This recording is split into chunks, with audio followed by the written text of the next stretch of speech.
శాశ్వతమైన ప్రేమతో మనల్ని ప్రేమిస్తున్నారు యేసు ప్రభువారు. మన కొరకు ఆయన శిలువ మీద ప్రాణం పెట్టారు. ఆయన నమ్మిన వారందరికీ ఉచితంగా రక్షణ ఇస్తున్నారు. ఆ ప్రేమగల యేసు ప్రభువారు త్వరలో వస్తున్నారు రెండోసారి లోకానికి. ఆయన నమ్మిన వారందరినీ కూడా పరలోకం తీసుకువెళ్తారు. ఆ ప్రేమగల యేసు ప్రభు నామపేట మిమ్మల్ని అందరినీ కూడా మన కడవరి కాలం కార్యక్రమానికి ఆహ్వానిస్తున్నాను. ప్రియ సోదరి సోదరులారా, ఈ కార్యక్రమము లేమ్యాన్ మినిస్ట్రీస్ ద్వారా మీకు సమర్పించబడుచున్నది. మనము ఎంతో ప్రాముఖ్యమైన విషయాన్ని బైబిల్ గ్రంథం నుంచి నేర్చుకుంటున్నాం. అది మరణించిన వారు మరలా తిరిగి బ్రతుకుతారా అనే అంశాన్ని మనం నేర్చుకుంటున్నాం. ఇది ఇది 4వ ఎపిసోడు. అనేకమైన విషయాలు ఉన్నాయి కనుక మరికొన్ని ఎపిసోడ్లో కూడా ఈ విషయాలు మనం బైబిల్ గ్రంథం నుంచి అనేకమైన విషయాలు నేర్చుకోబోతున్నాం. ప్రార్థన చేసుకుని ఈ యొక్క 4వ ఎపిసోడ్లో మరణించిన వారు మరలా తిరిగి బ్రతుకుతారా అనే అంశాన్ని బైబిల్ గ్రంథం నుంచి నేర్చుకుందాం. ప్రార్థన. పరిశుద్ధ ప్రేమగల మా తండ్రి, మమ్మల్ని, మా కుటుంబాన్ని, మా సంఘాన్ని మీరు ప్రేమించి మాకు ఇస్తున్న అవకాశాన్ని బట్టి వందనాలు చెల్లిస్తున్నాం. మరణించిన వారు మరలా తిరిగి బ్రతుకుతారా అనే ఈ గొప్ప అంశాన్ని మీ వాక్యం నుంచి నేర్చుకునే కృపను మాకు అనుగ్రహిస్తున్నారు. ఈ వాక్యాన్ని వీక్షిస్తున్న ప్రతి వ్యక్తిని, వారి కుటుంబాన్ని ఆశీర్వదించండి. ఈ పరిచర్య ముందు కొనసాగడానికి అనేక మంది సహకరిస్తున్నారు ప్రభువా, వారిని ప్రత్యేకంగా దీవించండి. ఈ పరిచర్య ముందు కొనసాగడానికి అనేక మంది సహకరిస్తున్నారు ప్రభువా, వారిని కూడా ప్రత్యేకంగా ఆశీర్వదించండి. ఈ లోతైన మర్మాలు అర్థం చేసుకోవటానికి పరలోకపు జ్ఞానాన్ని మాకు ప్రసాదించండి. పరిశుద్ధాత్మతో మమ్మల్ని నింపండి. మీరే మహిమ ఘనత తెచ్చుకొని ఈ విషయాలు నేర్చుకుని త్వరలో మీరు రెండోసారి వస్తున్నారు ప్రభువా. మీ రాకడలో ఎత్తబడే ఆ జనాంగంలో మాలో, మా కుటుంబస్తులు, మా స్నేహితులు అనేక మంది మిమ్మల్ని నమ్ముకుని మరణ నిద్ర పొందారు. వారు కూడా మహిమ శరీరాలతో లేస్తారని ఆ యొక్క భరోసా, ఆ నిరీక్షణ మాకు అనుగ్రహించవలసిందని యేసు ప్రభు వారి పరిశుద్ధమైన నామమును బట్టి ప్రార్థిస్తున్నాను తండ్రి, ఆమేన్. ప్రియ సోదరి సోదరులారా, గత కార్యక్రమంలో యేసు ప్రభు వారు మరణించి 3 దినాల సమాధిలో ఉండి ఏ రీతిగా మరలా మృత్యుంజయుడై లేచారో అనే విషయాలు మనం నేర్చుకున్నాం. యేసు ప్రభు లేచిన తర్వాత వారంలో మొదటి రోజున, దాన్నే మన భాషలో ఆదివారం అంటున్నాం, ఆ ఉదయం నుంచి సాయంత్రం వరకు కూడా యేసు ప్రభువు ఎవ్వరికీ కూడా ప్రత్యక్షం అవ్వలేదు. ఉదయాన్నే మగ్దలేని మరియ కనిపించారు. తర్వాత సాయంత్రం వరకు ఇంకెవ్వరికీ కూడా కనిపించలేదు. ఆ దినమంతా యేసు ప్రభువు ఎక్కడికి వెళ్ళిపోయారు అనే విషయాన్ని మనం ఈ దినాన్న బైబిల్ గ్రంథం నుంచి నేర్చుకోబోతున్నాం.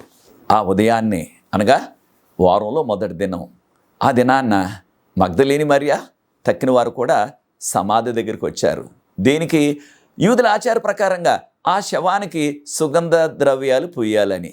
అప్పటికే సమాధి తెరవబడి ఉన్నది. అప్పుడు మగ్దలేని మరియ దానిని చూచి ఎంతో బెంబేలు పడిపోయి, ఎంతో బాధతో, భయంతో వెంటనే వెళ్ళిపోయింది శిష్యుల దగ్గరకు, అపోస్తలుల దగ్గరకు. వెళ్ళి ఆయన సమాధి తెరవబడ్డది, ఆ శవం సమాధిలో లేదు, ఎవరు ఆ యొక్క శవాన్ని తీసుకువెళ్ళిపోయారు అని ఆ యొక్క పిడుగు లాంటి వార్త, షాకింగ్ న్యూస్ అంటాం మనం ఇంగ్లీష్లో, అది చెప్పేటప్పటికి ఆశ్చర్యంతో ఈ విషయాలు మనం యోహాను సువార్త 20వ అధ్యాయంలో మనం గమనిస్తున్నాం. ప్రార్థనాపూర్వకంగా యోహాను సువార్త 20వ అధ్యాయాన్ని 3 సార్లు చదవండి. ఎప్పుడైతే ఈ వార్త విన్నారో పేతురు గారు, యోహాను గారు పరుగు ప్రారంభించారు. దేనికి? వెళ్ళి వారు కూడా చూచి ఇది ఎంతవరకు వాస్తవం అనేది వారు తెలుసుకోవాలని పరుగున వచ్చేశారు. అప్పటికి పేతురు గారు నడి వయస్సు, పెద్ద వయస్సు, యోహాను గారు యవనస్తుడు, దాదాపుకి 20 సంవత్సరాలు అంతే. కనుక యోహాను గారు చాలా స్పీడ్గా, వేగంగా పరిగెట్టుకుని వెళ్ళిపోయారు సమాధి దగ్గరికి. ఎక్కడ? వీరుంటున్నది యెరూషలేము నగరంలో ఆ మేడగది మీద. అక్కడి నుంచి యెరూషలేము పట్టణం బయటికి రావాలా, అక్కడ గెత్సెమనీ తోట దగ్గరికి రావాలా, ఆ ప్రాంతంలోనే ఆయన సమాధి. అప్పుడు యోహాను గారు ముందు వచ్చేసారు సమాధి దగ్గరికి, కానీ ఆయన సమాధి లోనకు వెళ్ళలేదు చూడటానికి. అయితే దేనివల్ల వెళ్ళలేదు అంటే, ఇంకా పేతురు గారు రాలేదు, ఆయన ఇంకా వెనుక పరుగున వస్తూనే ఉన్నారు. ఇంకా అప్పుడు దేనికి వెళ్ళలేదు లోనికి చూడటానికి అంటే, బహుశా ఆయన భయపడి ఉండొచ్చు సమాధిలోకి వెళ్ళటానికి. ఎవరికైనా సరే సామాన్యంగా మనుషులకి సమాధి దగ్గరికి వెళ్ళాలంటేనే ఒంటరిగా భయం వేస్తుంది. సమాధి లోనికి వెళ్ళాలంటే కారణం, అది ఒక గుహలో సమాధి చేశారు. యూదులు ఈనాటికి కూడా చాలామంది ఇశ్రాయేల్ దేశంలో వారికి అవకాశం ఉంటే ఒక గుహలోనే సమాధి చేస్తున్నారు. ఇంగ్లీష్లో మనం కేవ్ అంటున్నాం దాన్ని. కాసేపటికి పేతురు గారు కూడా వచ్చారు. ప్రభువారు రెండోసారి త్వరగా వస్తున్నారు. పరలోకం వెళ్ళిన తర్వాత యోహాను గారిని ప్రశ్న అడగాలనుకుంటున్నాను. మీరు మొదట వెళ్ళారు కదా సమాధి దగ్గరికి, మరి లోనికి ఎందుకు వెళ్ళలేదు? భయం వేసి వెళ్ళలేదా? లేకపోయినట్లయితే పేతురు గారు పెద్ద వయసు ఉంది కదా, ఆయన వచ్చే వరకు ఆగుదామని గౌరవంతో ఆగారా అనే విషయాన్ని అడగాలనుకుంటున్నాను. అయితే ప్రియ సోదరి సోదరులారా, వారు వచ్చారు, సమాధి తెరవబట్టం చూచారు, శవం అక్కడ లేదు. వారు ఇక చుట్టూ చూసేసి ఇక అక్కడ ఆగలేదు, వెళ్ళిపోయారు. మగ్దలేని మరియ మాత్రం అక్కడే ఉండిపోయింది. వాళ్ళు వెళ్ళిపోయారు. ఇంకా కనుచీకటిగానే ఉంది. కాస్త తెల్లవారుతుందంటే అప్పుడప్పుడే తెల్లవారుతుంది. ఇంగ్లీష్లో మనం ట్వైలైట్ అంటున్నాం. అప్పుడు మగ్దలేని మరియ మరలా లోనకు తొంగి చూస్తే అక్కడ ఒక అద్భుతం కనిపించింది తనకి. ఇద్దరు దేవదూతలు యవనస్తుల్లా కనిపిస్తున్నారు, తెల్లని వస్త్రాలతో ఉన్నారు. ఒక దేవదూత యేసుప్రభు శవాన్ని ఉంచిన తలవైపు ఒక దూత, యేసుప్రభు పాదాల వైపు ఒక దూత. శవం అక్కడ లేదు, ఆయన లేచిపోయారు. కానీ ఆ విధంగా వారు అక్కడ కూర్చుని అన్నారు, అమ్మా దేనికి దుఃఖిస్తున్నావు నువ్వు అనగానే తను అన్నది, నా ప్రభు యేసు ప్రభు యొక్క శవాన్ని ఎవరో తీసుకువెళ్ళిపోయారు అనగానే ఆ ఇద్దరు దేవదూతలు అన్నారు, నీవు వెతుకుచున్న ఆ నజరేయుడైన యేసు ఇక్కడ లేడైనా, ఆయన బ్రతికి మరలా లేచారు అనగా ఆయన పునరుద్ధానం చెందారు అనగానే ఆశ్చర్యమైపోయింది తనకి. దేవదూతలు ఇప్పుడు కూడా చూడలేదు, ఇదే మొదటిసారి.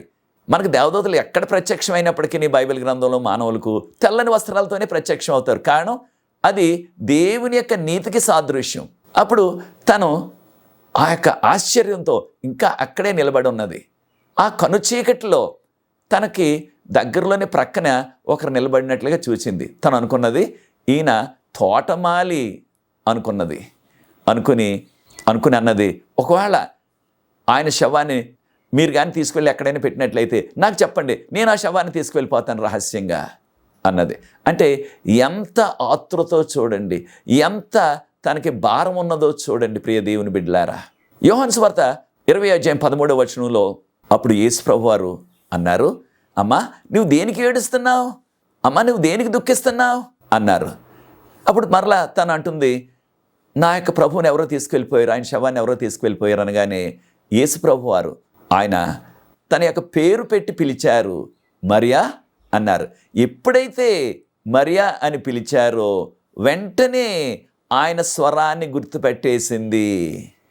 ప్రియ సోదరి సోదరులారా, ఈయనే ప్రభు అని యేసు ప్రభు స్వరాన్ని గుర్తుపెట్టేసింది. ఈ ఆధ్యాత్మిక సత్యాన్ని మనం కూడా నేర్చుకోవాలా. యేసు ప్రభు స్వరాన్ని, దేవుని స్వరాన్ని మనం గుర్తించగలుగుతున్నామా? లేకపోయినట్లయితే మన జీవితాలు, మన మనసంతా రకరకాల ఆ పాటలు, రకరకాల లోకపు సంగతులు వాటితోనే నిండిపోయిందా? లేకపోయినట్లయితే దేవుని యొక్క స్వరాన్ని నీవు గుర్తించే స్థితిలో ఉన్నావా ఆధ్యాత్మికంగా? ఎప్పుడైతే యేసు ప్రభువారు మరియాని పిలిచారో తనకి ఎంతో సంతోషంతో తను క్రిందకు వంగి ఆయన పాదాలు పట్టుకొని ఆయన పూజించాలని ప్రయత్నించింది. అయితే ప్రియ సోదరి సోదరులారా, ఎప్పుడైతే తను వంగి యేసుప్రభు పాదాలు పట్టుకుని ఆయన పూజించాలని ప్రయత్నం చేసిందో యేసుప్రభు వారు అన్నారు, మరియా నన్ను ముట్టుకోవద్దు, అప్పుడే నేను ఇంకా తండ్రి దగ్గరికి వెళ్ళలేదు. ఈ విషయాన్ని మనం బాగా గుర్తుంచుకోవాలి. నేను ఇంకా తండ్రి దగ్గరికి వెళ్ళలేదు. ఈ విషయాన్ని మనం యోహాను సువార్త 20:17 మనం గమనిస్తున్నాం.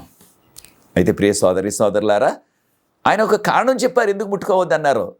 తర్వాత మనం గమనిస్తాం, ఈ యొక్క యోహాను సువార్త 20 యేసు ప్రభు మరి యొక్క సందర్భంలో ప్రత్యక్షమైనప్పుడు తోమాతో అన్నారు, నీ యొక్క వ్రేళ్ళు నా గాయాల్లో పెట్టి చూడు అనగా ముట్టుకోవటానికి ఆయన అనుమతి ఇచ్చారు. ప్రస్తుతం మాత్రం లేచిన వెంటనే యేసు ప్రభు వారు అన్నారు, నన్ను ముట్టుకోవద్దు మరియా, నేను ఇంకా తండ్రి వద్దకు ఎక్కి వెళ్ళలేదు అన్నారు. అయితే ప్రియ సోదరి సోదరులారా, ఈ విషయాలు మనం యోహాను సువార్త 20:18 నుంచి మనం చదువుదాం. 18 మనం గమనిస్తున్నాం. ప్రభువారు అన్నారు, నీవు వెళ్ళి నా శిష్యులకు చెప్పే ఈ విషయాలన్నీ కూడా అన్నారు. అప్పుడు వెంటనే మగ్దలేని మరియా శిష్యుల దగ్గరికి వెళ్ళి మొదటేమో వెళ్ళి చెప్పింది, సమాధి తెరవబడి ఉన్నది, ఎవరూ లేరు, సమాధిలో శవం లేదని. మరలా రెండోసారి వెళ్తుంది. ఇప్పుడు నేను ప్రభువుని చూశాను, నాతో మాట్లాడారు ప్రభు, ఈ విధంగా చెప్పారు నాతోటి అన్నది. అయితే ప్రియ సోదరి సోదరులారా, యేసు ప్రభు ఏమని చెప్పమన్నారు? నా శిష్యులతో చెప్పు, నేను నా తండ్రి మీ తండ్రి, నా దేవుడు మీ దేవుని యొద్దకు నేను వెళ్తున్నాను అని చెప్పిన శిష్యులకి, తర్వాత వారిని నేను కలుసుకుంటాను అని చెప్పారు ప్రభువారు. అయితే ప్రియ సోదరి సోదరులారా, ఈ యొక్క ప్రత్యేకమైన విషయాన్ని మనం గుర్తించాలా. అదేమిటంటే, నా తండ్రి మీ తండ్రి, నా దేవుడు మీ దేవుడు అని సంబోధించారు. ఎవరు అనగా తండ్రి అయిన దేవుడు, తండ్రి అయిన దేవుడు. ప్రియ సోదరి సోదరులారా, యేసుప్రభు వారు ఎప్పుడు మరణించారు మనందరికీ తెలుసు. అది యూదుల సిద్ధపాటు దినం. ఆ దినమే పస్కా పండుగ. యూదుల సిద్ధపాటు దినం ఆ దినాల్లో ఈ దినాల్లో కూడా వారంలో 6వ రోజు. దాన్నే మన భాషలో శుక్రవారం అంటున్నాం, ఇంగ్లీష్లో ఫ్రైడే అంటున్నారు. రకరకాల భాషల్లో రకరకాల పేర్లు ఉంటున్నాయి వాటికి. అయితే యేసుప్రభు వారు ఆ దినాన్ని చనిపోయారు. ఆ దినాన్న ఏ పండగ అనగా అది పస్కా పండుగ. పస్కా పండుగ ఎప్పుడు వచ్చేది ప్రియ సోదరి సోదరులారా? పస్కా పండుగ నీసాను నెల 14వ తారీఖు. నీసాను నెల 14వ తారీఖు. అది యూదుల క్యాలెండర్ ప్రకారంగా. మన క్యాలెండర్లో పోల్చుకున్నట్లయితే అది దాదాపుగా ఏప్రిల్ నెల మొదటి వారంలో రావచ్చు. కారణం వారి యొక్క లెక్కల విధానం అది. అయితే ప్రియ సోదరి సోదరులారా, యేసుప్రభు సమాధిలో ఉన్నారు. యేసుప్రభు శనివారం అంతా అనగా విశ్రాంతి దినాన సమాధిలో ఉన్నారు. ఆ దినాన్న పులియని రొట్టెల పండగ. పులియని రొట్టెల పండగ. యేసుప్రభు లేచిన దినం వారంలో మొదటి దినం. అది 16వ తారీఖు. యూదుల క్యాలెండర్ ప్రకారంగా నీసాను నెల 16వ తారీఖు. ఆ దినాన్న ఒక చిన్న పండగ ఉన్నది యూదులకి ఈనాటికి కూడా. అయితే ఆ యొక్క చిన్న పండగ దాని గురించి కూడా మనము నేర్చుకోబోతున్నాం. ప్రియ సోదరి సోదరులారా, ఎవరైనా సరే మరణించినట్లయితే మరణించిన వెంటనే వారు పరలోకం వెళ్ళిపోతారా? చాలామంది అపోహపడేది ఏమిటంటే, మరణించిన వెంటనే విశ్వాస అయినట్లయితే ఆ వ్యక్తి యొక్క ప్రాణం, లేకపోతే కొంతమంది అంటున్నారు ఆ వ్యక్తి యొక్క ఆత్మ పరలోకం వెళ్ళిపోతుంది డైరెక్ట్గా వెంటనే అన్నట్టుగా అనుకుంటున్నారు. అది సరికాదు. యేసుప్రభు ఏమన్నారు మగ్దలేని మరియతో? యోహాను సువార్త 20:16-17 వచనాల్లో, నేను ఇంకా తండ్రి దగ్గరికి వెళ్ళలేదు, నేను ఇంకా దేవుని దగ్గరికి వెళ్ళలేదు అనగా ఎక్కడుంటారు తండ్రి? మనందరికీ తెలుసు కదా. యేసుప్రభు వారు చెప్పారు యోహాను సువార్త 14:2-3 వచనాల్లో, నేను వెళ్ళిపోయి మీ కొరకు స్థలాన్ని సిద్ధపరిచి అప్పుడు మరలా వస్తాను, అప్పుడు మిమ్మల్ని నా తండ్రి ఎక్కడున్నారో నా తండ్రి ఇంట నేను నివాసం చేస్తాను, అక్కడికి తీసుకువెళ్తాను అనగా పరలోకానికి తీసుకువెళ్తాను అన్నారు. కనుక చనిపోయిన వారు ఎవరు కూడా వెంటనే పరలోకం వెళ్ళే అవకాశం లేదు. దీని గురించి, ఈ విషయం గురించి అనేక విషయాలు రాబోయే కార్యక్రమాల్లో కూడా మనం నేర్చుకోబోతున్నాం. అదే యేసుప్రభు మరణించిన దినాన్న పస్కా పండుగ. నిర్గమకాండం 12వ అధ్యాయంలో పస్కా పండుగ గురించి మొదట చదువుతున్నాం. తర్వాత లేవీకాండము 23వ అధ్యాయం 4-8 వరకు ఉన్న వాక్య భాగంలో కూడా మనం పస్కా పండుగ గురించి చదువుతున్నాం. పస్కా పండుగ రోజు తర్వాత పులియని రొట్టెల పండుగ. పులియని రొట్టెల పండుగ అంటే యూదుల క్యాలెండర్ ప్రకారంగా నీసాను నెల 15వ తారీఖు నుంచి 7 రోజులు వారు పులియని రొట్టెలు తినాల. పులియని రొట్టెలు అంటే చపాతీలు లాంటివి, పులిసినవి కాదు. ఉదాహరణకు పులిసినవి ఏమిటి? దోశలు. మనం ఎంతో ఇష్టంగా తింటాం దోశలు. అలాంటి దోశ కాదు, పులియని రొట్టెల పండుగ. 7 రోజులు అలాగే తినాలి వారు. అయితే ప్రియ సోదరి సోదరులారా, ఈ విషయాలు మనకి లేవీకాండం 23వ అధ్యాయం 6-8 వరకు వాక్య భాగంలో కూడా మనం చదువుతున్నాం. అయితే యేసుప్రభు ఎంతో విపులంగా చెప్పారు. నిర్గమకాండం 12వ అధ్యాయం 15-20 వరకు మోషే ఇశ్రాయేలీయులందరికీ చెప్పు, వారు నీసాను నెల 15వ తారీఖు నుంచి 7 దినాలు పులియని రొట్టెలే తినాలా. ఇంగ్లీష్లో అన్లెవెన్డ్ బ్రెడ్ అంటాం, అంటే చపాతీలు లాంటివి చేసుకుని తినాలా అని ప్రభు చెప్పారు. కారణం ఇశ్రాయేలీయులు ఎంతో వాటిని పులవ పెట్టుకుని రొట్టెలు వేసుకుని తినేవారు. మనం వేసుకుంటున్న దోశలు లాంటివి, కానీ అవి వారు జొన్నపిండితో చేసుకునేవారు. అప్పుడు నీసాను నెల 16వ తారీఖు ప్రథమ ఫలాల పండగ, చిన్న పండగ, ప్రథమ ఫలాల పండుగ. ఈ ప్రథమ ఫలాల పండుగ గురించి లేవీకాండం 23వ అధ్యాయం 9-14 వరకు ఉన్న వాక్య భాగంలో ప్రభువారు అన్నారు, మీ యొక్క పొలంలో పండిన ప్రతి ఒక్క ఫలాన్ని కూడా, ప్రథమ ఫలాన్ని తీసుకొచ్చి దేవునికి ముందు అర్పించాలా.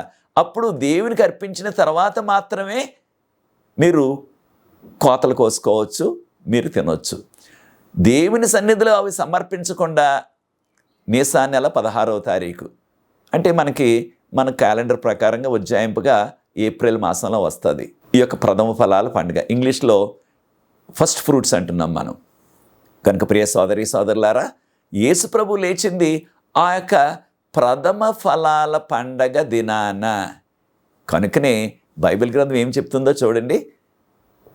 1 కొరింథీయులకు రాసిన పత్రిక 15వ అధ్యాయం 20వ వచనం. 1 కొరింథీయులకు రాసిన పత్రిక 15వ అధ్యాయం 20వ వచనంలో యేసు ప్రభు మన ప్రథమ ఫలము అని చెప్పబడ్డది. యేసు ప్రభు వారు ప్రథమ ఫలంగా మరణించిన వారిలో నుంచి ఈ భూమిలో నుంచి లేపబడ్డారు. అనగా యేసు ప్రభు లేచింది ఈ యొక్క ప్రథమ ఫలాల పండుగ కనుక ఆయనను కూడా ప్రథమ ఫలము అని సంబోధించారు 1 కొరింథీయులకు రాసిన పత్రిక 15వ అధ్యాయం 20వ వచనంలో. యేసు ప్రభు వారు ఒక్కరే కాదు అది నాన్న లేస్తా. బైబిల్ గ్రంథం ఏం చెప్తుందంటే మనకి మత్తయి సువార్త 27వ అధ్యాయం 52, 53 వచనాలు ప్రార్థనాపూర్వకంగా 3 సార్లు చదవండి. ఎంతో గంభీరమైన విషయం. యేసు ప్రభు సమాధిలోంచి లేచిన దినాన, అనగా ఆ వారంలో మొదటి రోజున అనేక మంది పాత నిబంధన కాలంలో దేవుని యొక్క వాక్యపు వెలుగులో, ఆయన యొక్క 10 ఆజ్ఞల వెలుగులో ఎవరైతే జీవించి మంచి జీవితాలు జీవించారో వారు మరణించారు. అనేక సంవత్సరాలకు ముందు వారు సమాధి చేయబడ్డారు. ఎన్ని సంవత్సరాలకు ముందు సమాధి చేయబడ్డారో మనకు చెప్పబడలేదు. వారు కూడా అనేక మంది బ్రతికి వచ్చారు సమాధుల్లోంచి బయటికి అని చెప్పబడ్డది. ఎంత గొప్ప ధన్యత చూడండి. యేసు ప్రభువుతో పాటు అనేక మంది భక్తులు కూడా ఆ దినాన్న లేపబడ్డారు. వారు మహిమ శరీరాలతో లేపబడ్డారు. వారు మరణించినప్పుడు అనేక మంది పెద్ద వయసులో ముసలితనంలో వారు మరణించారు. కానీ వారు మహిమ శరీరాలతో లేపబడ్డారు. మత్తయి సువార్త 27వ అధ్యాయం 52, 53 వచనాల్లో.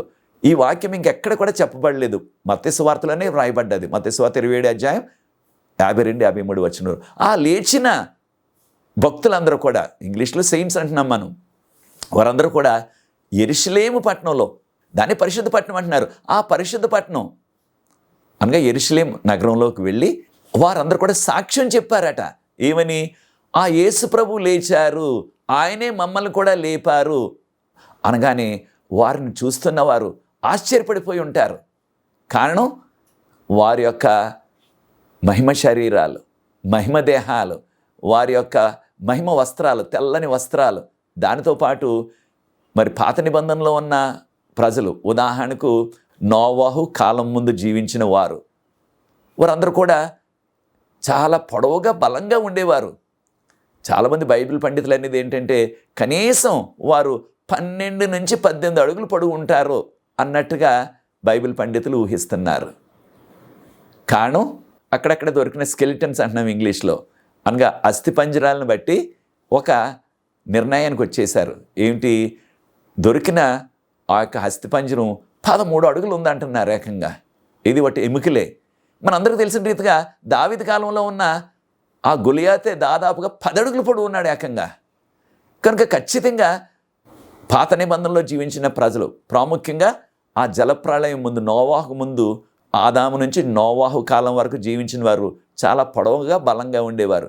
అటువంటి వారు కూడా లేచారు. వారిని చూసేటప్పటికి ఆశ్చర్యమైపోయి ఉంటుంది వారికి. ఎంత పొడవుగా, ఎంత బలంగా ఉన్నారు. ఎవరు వీరు?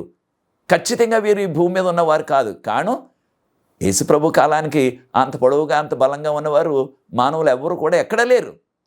కనుక అది చూసేటప్పటికి వారికి నమ్మకం కలిగింది, వీరు లేచారని. దాంతోపాటు ఆశ్చర్యం కలిగింది. వారు సాక్ష్యం చెప్పేశారు యేసుప్రభు లేచారని. తర్వాత ఎక్కడికి వెళ్ళిపోయారు వీరంతా కూడా?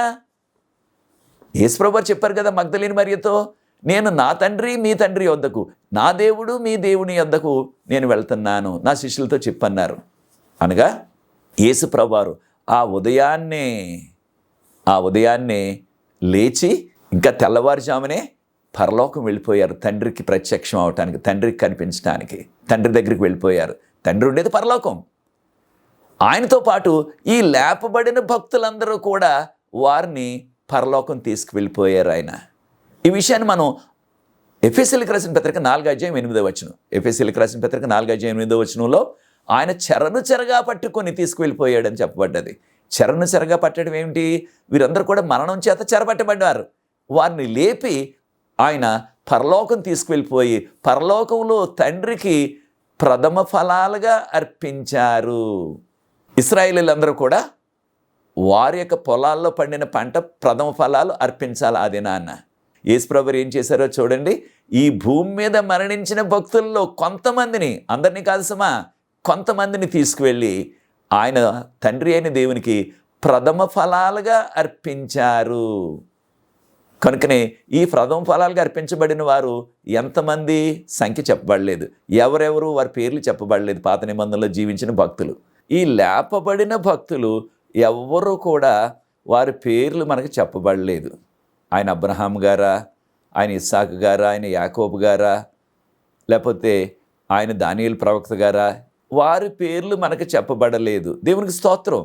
కారణం ఏంటి? వారి పేర్లు మనకు తెలిసినట్లయితే మనకు కూడా ఒక శోధన వచ్చేసేది. ఆ శోధన ఏమిటి? యేసు ప్రభువుకు డైరెక్ట్గా ప్రార్థన చేయటం మానేసి ఆ భక్తులకే ప్రార్థన చేసేవాళ్ళం మనం. చాలామంది ఇప్పటికే వారు యేసు ప్రభువుకు డైరెక్ట్గా ప్రార్థన చేయకుండా మరియమ్మ తల్లికి ప్రార్థన చేస్తున్నారు. వారి ఉద్దేశం ఏమిటి? ఆ మరియమ్మ తల్లికి ప్రార్థన చేసినట్లయితే ఆ మరియమ్మ తల్లి గారు, అనగా యేసు ప్రభు తల్లి అయిన మరియమ్మ గారు తన కుమారుడికి చెప్తారు, కుమారుడా పలానా వ్యక్తికి పలానా అవసరం ఉన్నది తీర్చు అనగానే తల్లి మాట ఆయన నెరవేర్చడానికి మనం ఏది అడిగినప్పటికీ నెరవేర్చేస్తారు అన్నట్టుగా ఊహిస్తున్నారు చాలామంది. అది బైబిల్లో లేదు మనకి, అది వారి ఊహ మాత్రమే. కనుక ఇక్కడ ఏ భక్తుని పేరు చెప్పబడలేదు, అనేక మంది లేపబడ్డారు. తండ్రి అని దేవునికి సమర్పించిన ఆ లేపబడిన భక్తులు, మృత్యుంజయులైన ఆ భక్తులు, వారిలో 24 మందిని, ఇంగ్లీష్లో 24 అంటున్నాం కదా, వారిని దేవుడు పెద్దలుగా, పరలోకంలో పెద్దలుగా ఆయన సింహాసనం చుట్టూ కూడా కూర్చునే ఆ అవకాశాన్ని ప్రభు ఇచ్చారు. ఎంత ధన్యత చూడండి. కనుక ఆ ఉదయాన్నే యేసు ప్రభు మరణాన్ని జయించి లేచిన దినం ఆ యొక్క ప్రథమ ఫలాల పండగ దినం.